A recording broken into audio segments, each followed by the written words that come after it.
The grave of Lilias Adie, the only person accused of witchcraft in Scotland with a known burial site, is the first place we visited on this crisp autumn morning, on the banks of the Firth of Forth, in the pretty village of Torryburn. We had to make sure the tide was out, because this is no ordinary grave in a cemetery. Lilias Adie, born around 1640, was accused of practicing witchcraft and fornicating with the devil.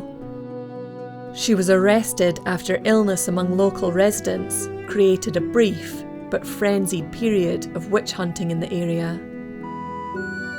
A woman named Jean Bizet had accused Adie of witchcraft, proclaiming, "Beware lest Lilias Adie come upon you and your child."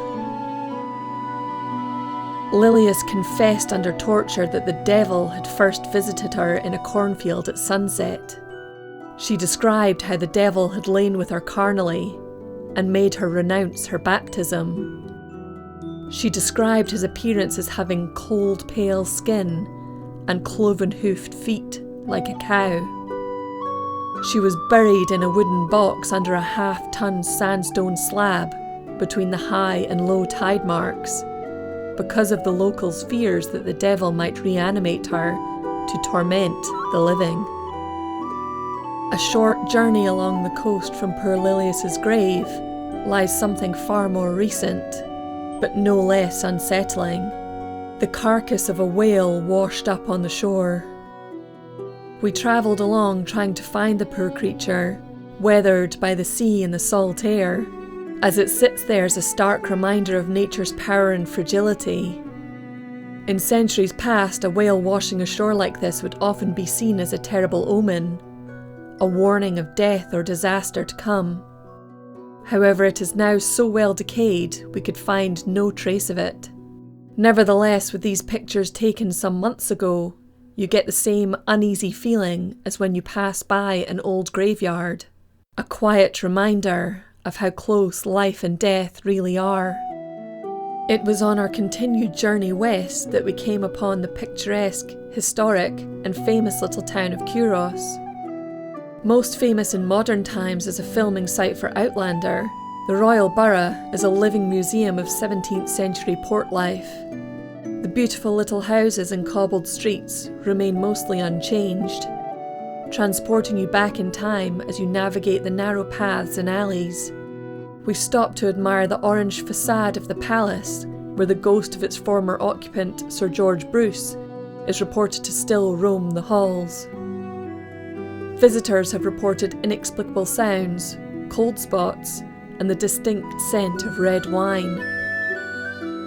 We then traverse the steep steps of Hag's Wynd to find a spectacular view from the top, with the smell of apples from the orchard and the beautiful autumn flowers still blooming from the hanging gardens. Unsurprisingly, given the close proximity to Lilias Adie and Torryburn, this town also has a dark history of witch trials, and throughout the town protective marks were etched onto fireplaces, as it is believed the witches could enter homes through chimneys, a chilling reminder of the fear and hysteria that was caused by the unfounded accusations throughout Scotland. Our final destination brought us to the Abbey of Culross, a beautiful building perched high on the hill overlooking the town. Founded in 1217 and built over an earlier Pictish church from the 6th century, it was home to monks for hundreds of years. The crumbling and faded tombstones show dates going back to the 16 and 1700s, but no doubt house many of the dead from long before that. Sir George Bruce is interred in the largest tomb here, whose ghost haunts the palace below. It may come as no surprise that the old abbey is also plagued by reports of ghosts. A photo supposedly showing the spirit of a grieving woman at a graveside in the Abbey cemetery gained a lot of attention in 2023.